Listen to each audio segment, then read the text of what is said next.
Meron po mensahe ang isa ko pong follower at ito po yung sinabi niya sa akin.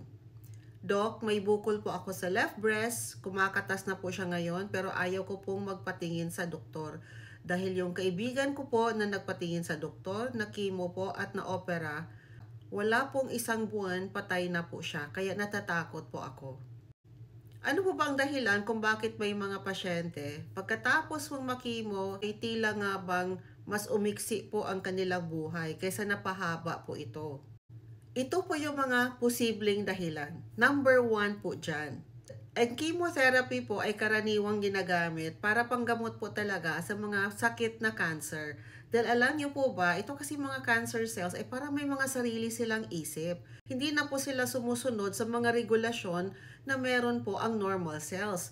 Kaya po hindi na po sila tumitigil sa pagdami. So, dami po sila ng dami hanggang umabot na po sila sa ibang mga tissue at kuminsan po ay kumakalat na po talaga. Dahil dito po, itong mga chemotherapy ay epektibo po sa mga ganitong klaseng cells. Pero ang mga chemotherapeutic agents po kasi na to ay meron din po talagang mga side effects. So, katulad na lang halimbawa ng 5-fluorouracil. Ito po ay pwedeng mag-cause ng tinatawag natin na myelotoxicity. At ito po yung bone marrow cells po natin, katulad na lang halimbawa ng white cells, ng red cells po natin, ng ating pong platelets, ay nasisira po sila.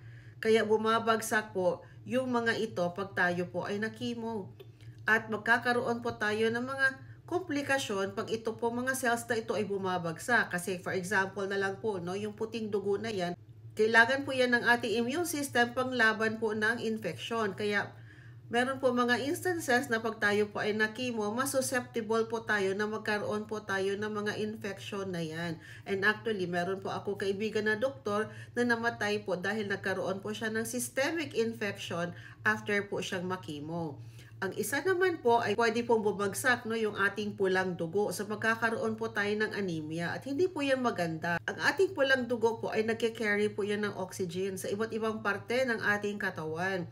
So pag hindi na po oxygenated yung ating cells, ay syempre po hindi na rin po masyadong gumagana yung ating po mga organs at yung function po ng ating mga organs ay hindi na din po magagawa ng ating pong mga cells. At yan ang ating mga platelets po ay kailangan po yan para mag-clot ng maigi po yung ating dugo. So posible po na hindi na po masyadong mag-clot yung ating pong dugo pag binigyan po tayo ng chemo or kaya po lalapot naman ng husto no yung ating pong dugo. Kaya pwede naman po na magbara-bara naman po no yung ating pong mga kaugatan dahil nga tataas po yung ating pong platelets.